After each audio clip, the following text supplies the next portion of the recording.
Welcome back to A Celtic State of Mind. I'm Paul John Dykes, and tonight I'm delighted to be joined by Laura Bradburn. If you are watching on Facebook, LinkedIn, YouTube and Twitch, welcome to the show. There seems to be a slight issue getting onto the Twitter stream tonight, so if you're on Twitter, you won't even know that. Laura, the first message coming in is that Jamesy was telling Hatate he got man of the match. Class. Yes, well-deserved man of the match performance by the debutant. Let's talk through that first of all. He looked confident. He's got vision, a range of passing.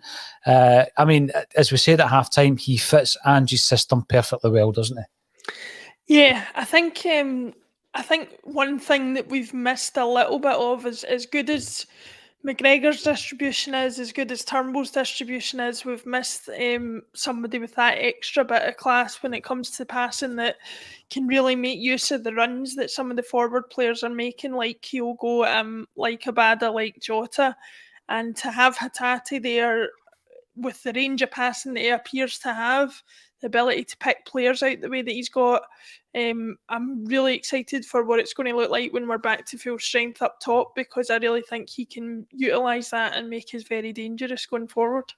The big question, you bring new talents in, you play them and they're successful, they hit the ground running.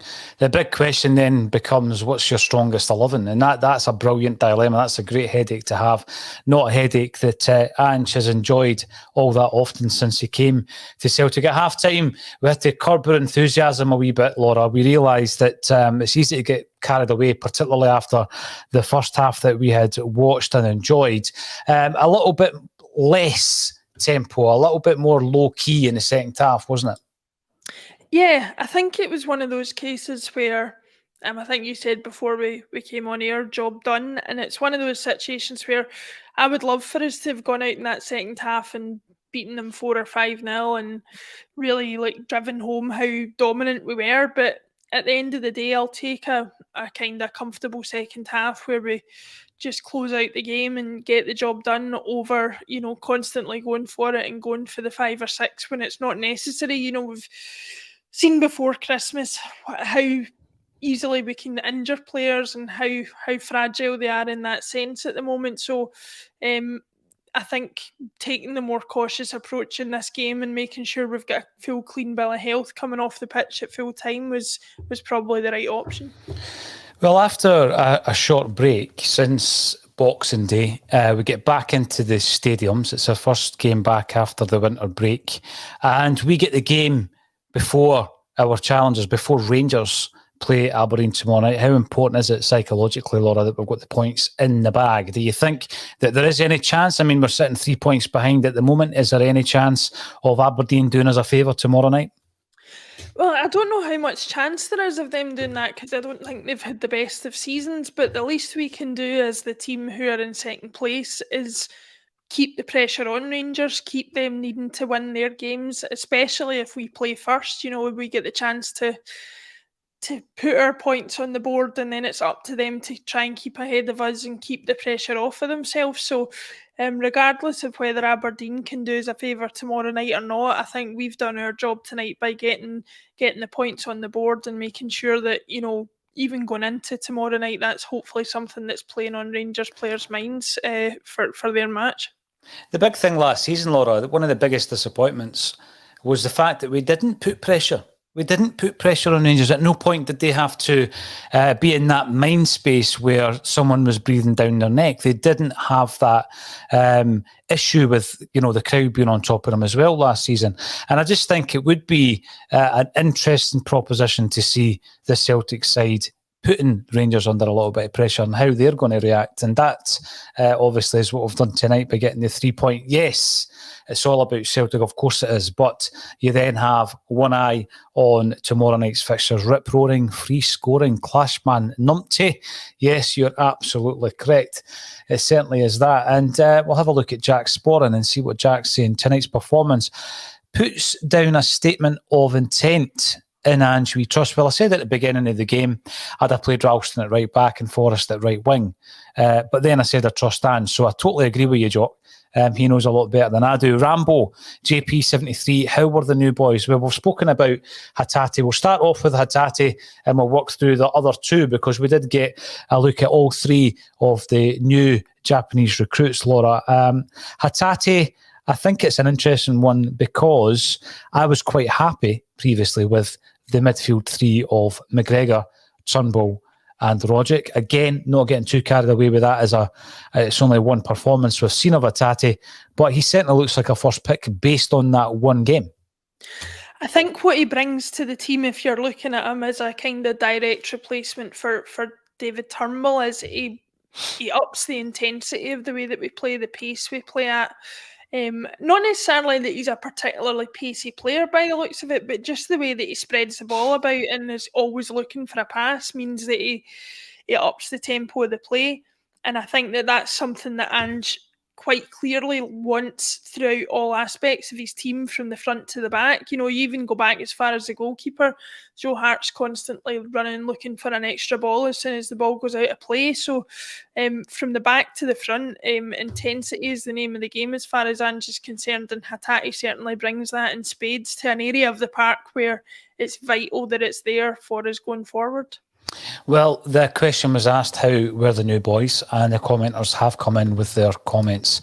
Stephen Rooney, Hatate was very impressive. Yeah, he certainly was. Jake Ryan, Ange with another masterstroke with Maeda and Hatate. And of course, we've not seen much of Gucci yet, but Elfin Priest Rio looks unreal. Maeda, more of a raw talent, surprisingly. Gucci kept the ball moving in his 20 minutes. The one thing I would say about Maeda is he's going to cause goalkeepers some issues. We've seen that this season with regards to the pace of Kyogo, playing a very tight kind of like high line off the shoulder of the last defender. He's getting assistant referees in a tiz because they don't know if he's on or offside. On the flip side of that, you're going to have Maeda breathing down the throats of goalkeepers. He's done it 2 or 3 times tonight. He's going to get the break of the ball if he keeps doing that as well, Laura.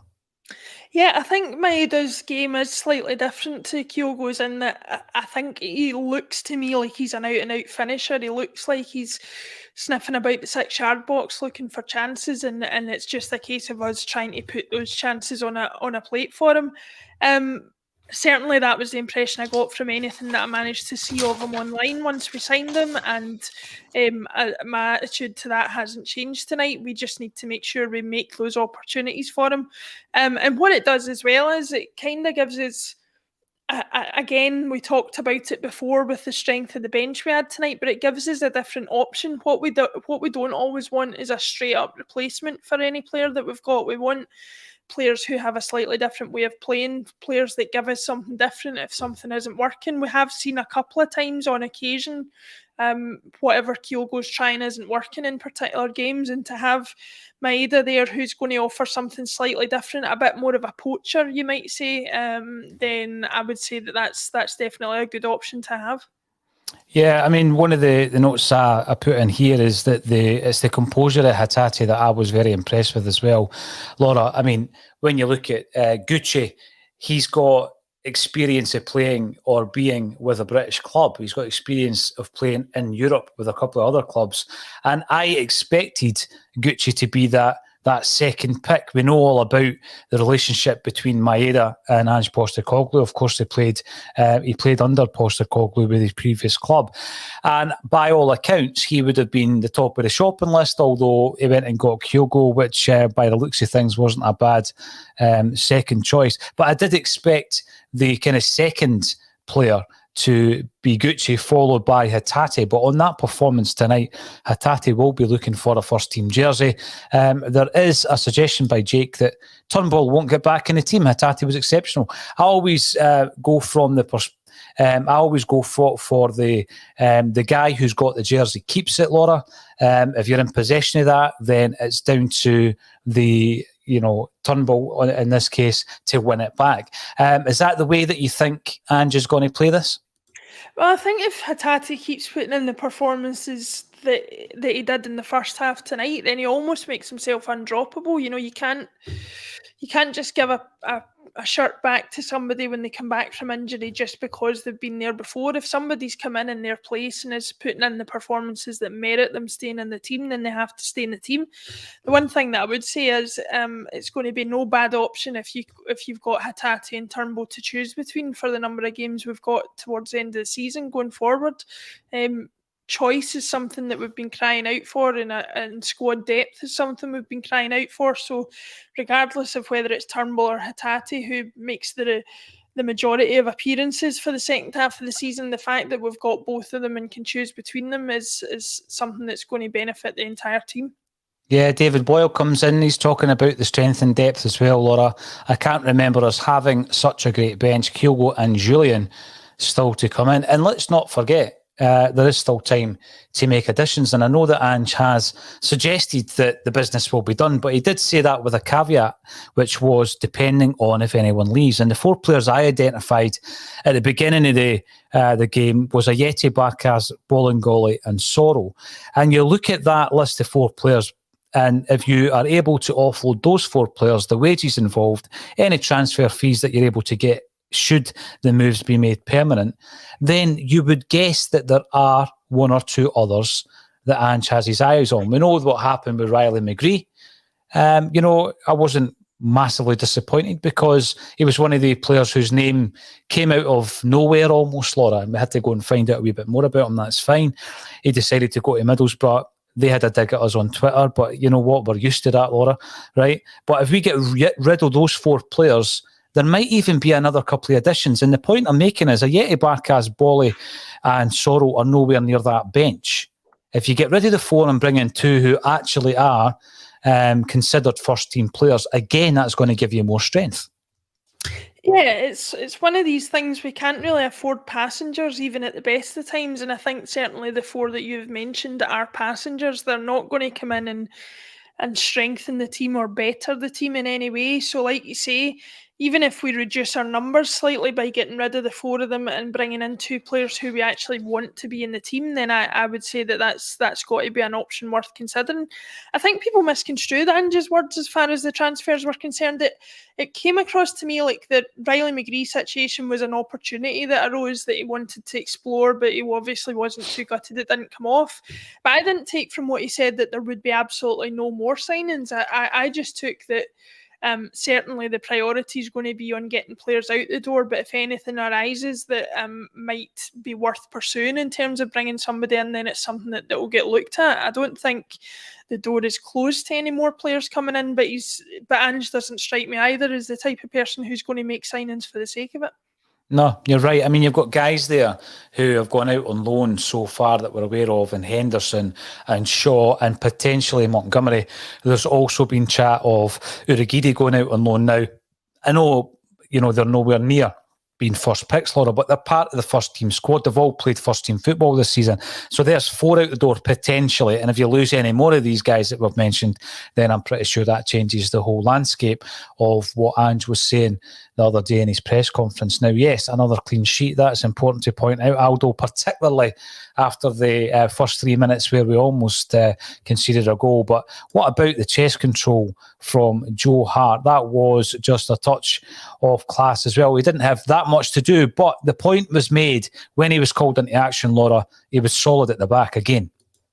Yeah, it's a massive part of the goalkeeping game that I think goes underappreciated, especially in a game like tonight for Joe Hart.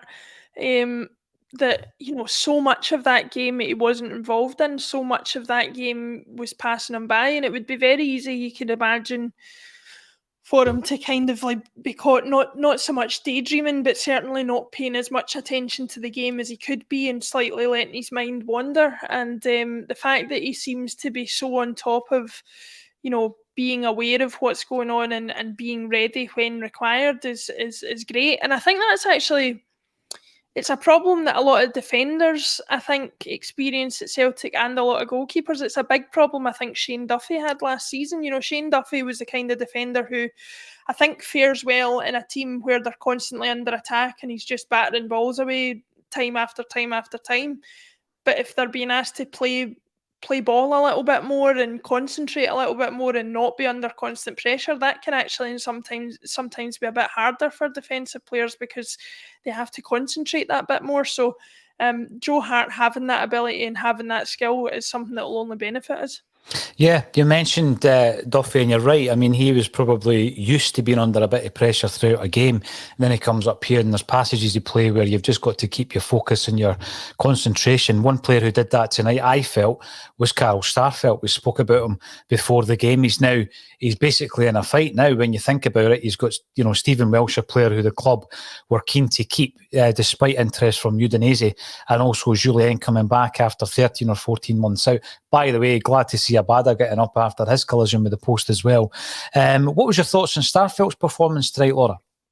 I thought it was fine, is the word I would probably use. I had no concerns with it. It wasn't outstandingly good, but it wasn't bad either. And I think he basically did as much as was required of him. He didn't make any massive mistakes. Had a couple of good clearances. Was very dominant in the air actually in the first half, especially. And I just think did exactly what he needed to do. I think if you get performances like that out of Starfelt for the rest of the season, then I don't think anybody's got any room to complain, really.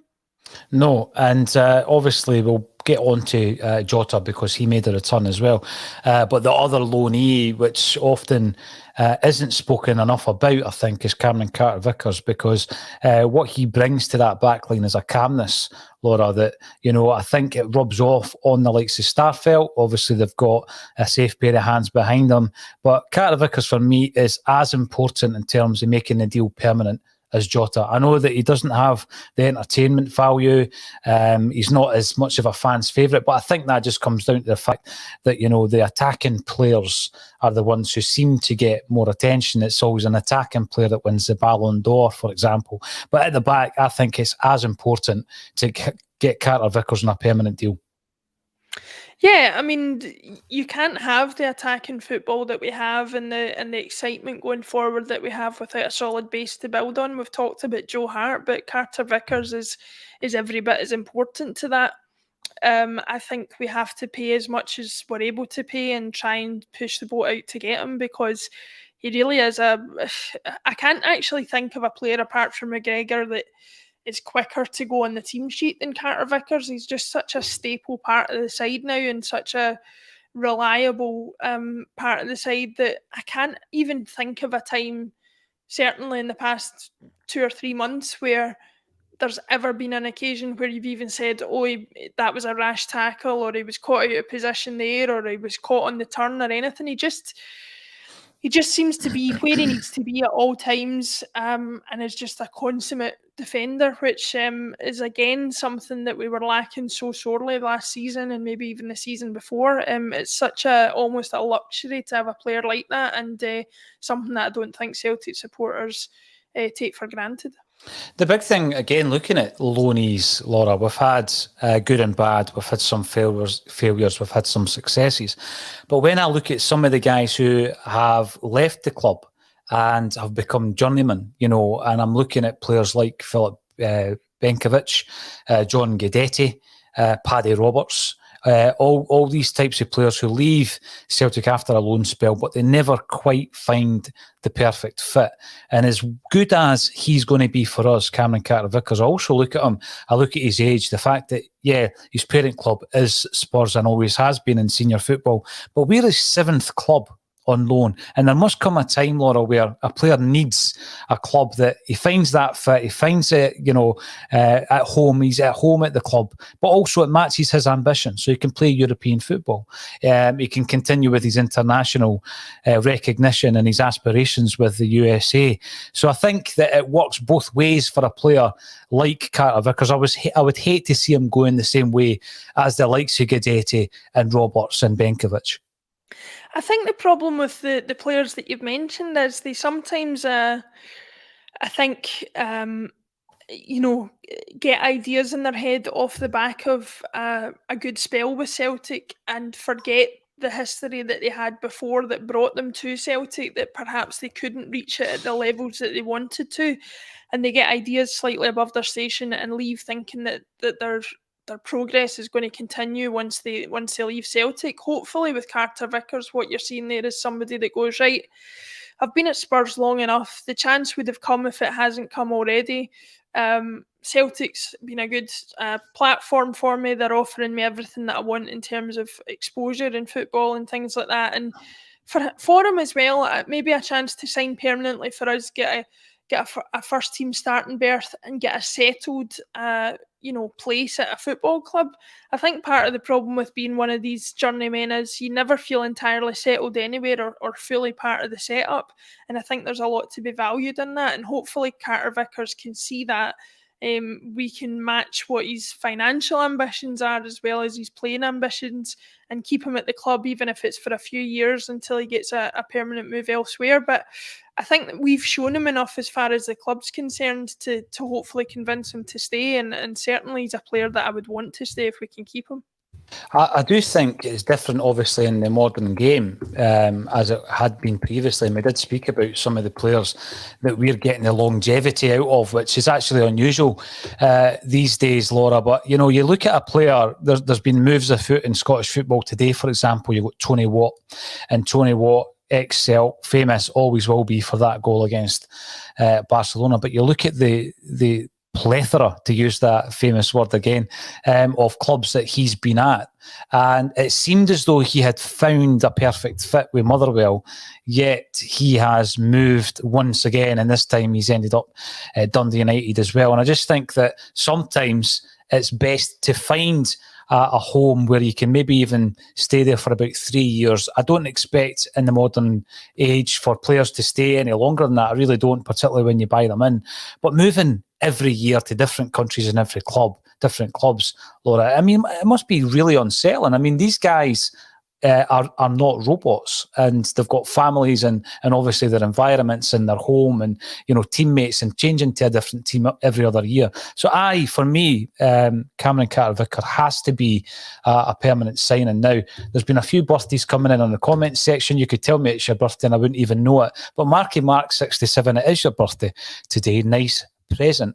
And by the way, if you were born in 67, a very happy birthday to you as well. Here's one from Mick R. Let's see if we agree with this. A night where Calmac and Rogic were poor by their standards and we still walked it. Happy days.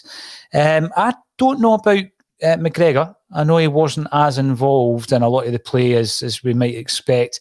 And Rogic, again, there were moments where, generally he's maybe held onto the ball a wee bit longer than he should have done, Laura. But I think this is more down to the guys around about them excelling, and guys like Hatate really stepping up tonight. And, you can get away with a 6 now and again when your teammates are pulling it out the bag like that. Yeah, I mean, I think, was it Rogic's best performance of the season? No, it really wasn't. But I wouldn't say he was poor. I think that is maybe a bit harsh. I think, like you say, if we've got a team full of players who can step up to the mark and share the responsibility and put in performances when other players aren't playing at their best, then that's what you need from a team. And we can't expect players like McGregor, Rogic, Hart to carry us week in, week out. We need other players to step up, and I think they all did that tonight, and we didn't suffer for it. Rogic still looked like he was trying to create, like he was trying to make things going forward. It just wasn't coming off for him tonight. But the least you can ask for is, you're not always going to get the rub of the green. You're not always going to get luck as far as that's concerned.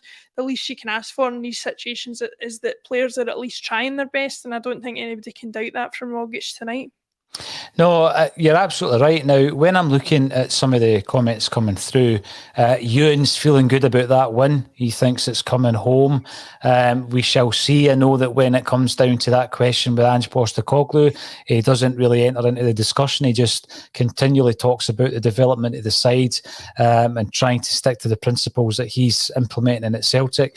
We've also got Johnny Ryan. It all came down to money with Tony Watt. It often does with players, but I just sometimes sometimes think when you look at his career, I'm just using his as an example because it's fresh, he moved today, his career, for example, yeah, he might be able to make a wee bit more money elsewhere, because I mean, we're not talking life-changing sums of cash. It's Motherwell to Dundee United rather than, you know, a big move down south, for example, Laura. And I just think that sometimes if you're settled and you're performing better than you have done for years, then, you know, sometimes it's better to stick where you are. But we'll see where that move takes him, and we'll see if he is a success. What about the fullbacks tonight then? That was a point of discussion before the game, Laura. I had said that I thought Ralston should be playing right back. You suggested Scales might get a game at left back, but they were both pretty solid tonight, weren't they? I thought they were both solid defensively, and Juranovic certainly offered an awful lot going forward.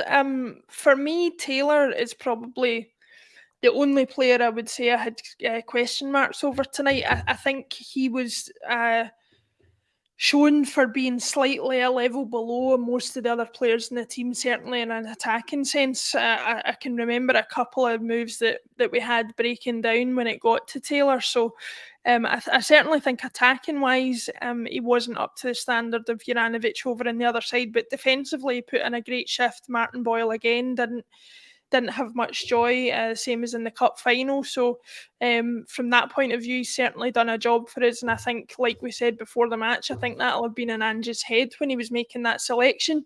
Do I think that Taylor's the best option we have at left back going forward? Probably not for me. I think I do prefer Scales, but certainly he's you know, a good option to have, certainly domestically. And I think that's all you can ask for just now. But I would be hoping that one of the next signings that we do make is another permanent left back, somebody who's dedicated to that position, because even Scales, who I'm suggesting is a left back, there's some question mark over whether he's better as a centre half or a left back.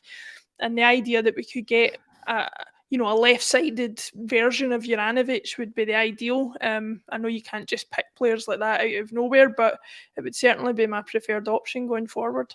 Well, I've been impressed with the vast majority of the signings, Laura. I mean, the quality player that we're bringing in, I'm pretty sure that, you know, there are options there in terms of whether or not we want to strengthen at left back. I remember a few weeks ago, I think it was Brian said on the bulletin, it all comes down to numbers in that position, and maybe looking at whether or not we could go into the market before we get rid of a body or two. And I think that Montgomery's on his way out on loan, and the club will be making big efforts to get rid of Bolingoli as well. It's just never going to happen for him. He's had a couple of games this season, but it looks as though his history has caught up with him and his future lies elsewhere. Once that happens, I'm pretty sure we will go out. And when you're going out, I don't think we're going out to buy a backup. Like you say, let's go out and buy someone who you might look at as being your first choice.